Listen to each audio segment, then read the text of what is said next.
Please raise your right hand. Please fill in the blanks with your respective details and read your oath with me. Ako si Marlon Rosales Labis ng Barangay Diego Silang, Lungsod ng ng Butuan, Pilipinas. Ng Barangay Villa Cananga, Lungsod ng Butuan, Pilipinas. Ay taimtim na nanunumpa Ay taimtim na tutuparin kong buong husay at katapatan. Please read with me your oath. Sa abot ng aking kakayahan, ang mga tungkulin ng aking kasalukuyang katungkulan at ng mga iba pa, pagkaraan ko'y gagampanan ko sa ilalim ng Republika ng Pilipinas na aking itataguyod at ipagtatanggol ang saligang batas ng Pilipinas na tunay na mananalig at tatalima ako rito na susundin ko ang mga batas, mga kautosang legal at mga dekretong pinaiiral ng mga sadyang tinakdang makapangyarihan ng Republika ng Pilipinas. At kusa kong babalikatin ang pananagutan ito nang walang anumang pasubali o hangaring umiwas. Kasihan nawa ako ng Diyos. Congratulations. A photo op will follow of the new councilors with their family members.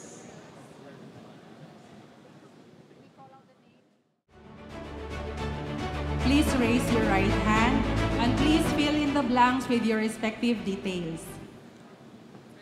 Ako si Clint Trillo Dabalos ng Barangay Villa Cananga, Lungsod ng Butuan, Pilipinas. Ako si Arturo Padon Gado ng Barangay Bilay, Lungsod ng Butuan, Pilipinas. Ako si Dennis Maghuyop Bacala ng Barangay Libertad, Lungsod ng Butuan, Pilipinas. Ako si Victor Vicente Galido Plaza ng Barangay Bayanihan, Lungsod ng Butuan, Pilipinas. Na nahalal sa katungkulan konsehal ng Lungsod ng Butuan. Ay taimtim na nanunumpa na tutuparin kong buong husay at katapatan sa abot ng aking kakayahan ang mga tungkulin ng aking kasalukuyang katungkulan at ng mga iba pa.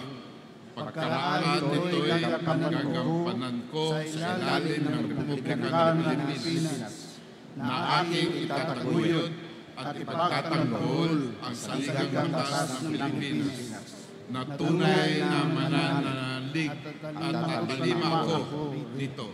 Nasusundin ko ang mga batas, mga kautosang legal at mga dekretong pinaiiral ng mga sadyang tinatadang may kapangyarihan ng Republika ng Pilipinas at kusa kong babalikan din ang pananagutan ito nang walang anumang pasubali o hanggaring umiwas.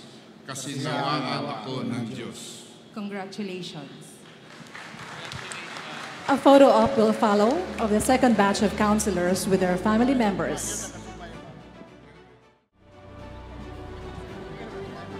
Please raise your right hand and please fill in the blanks with your respective details and you may proceed with your oath. Ako, si Giancarlo Moran Sanchez ng Barangay Bayanihan, Lungsod ng Butuan, Pilipinas. Ako, si Rema Dr. Eriguagas Bordeos ng Barangay New Society Village, Lungsod ng Butuan, Pilipinas. Ako, si Ferdinand Imata Nalcot ng Barangay Libertad, Lungsod ng Butuan, Pilipinas. Ako si Glenn Carbon Karampatana ng Barangay San Vicente, Lungsod ng Butuan, Pilipinas. Nanahalal sa katungkulan bilang konsehal ng Lungsod ng Butuan ay taimtim na nanunumpa na tutuparin ko ng buong husay at katapatan sa abot ng aking kakayahan ang mga tungkulin ng aking kasalukuyang katungkulan at ng mga iba pa.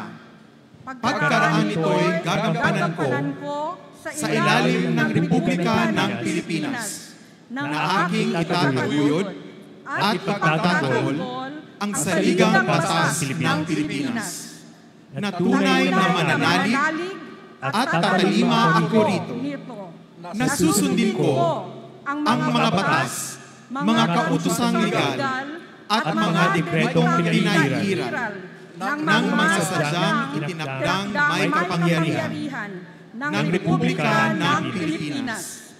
At kusa kong babalikatin ang pananagutang ito nang walang anumang pasibali o hangaring umiwas. Kasi hanawa ako ng Diyos. Nations. A photo op will follow for the third batch of councilors.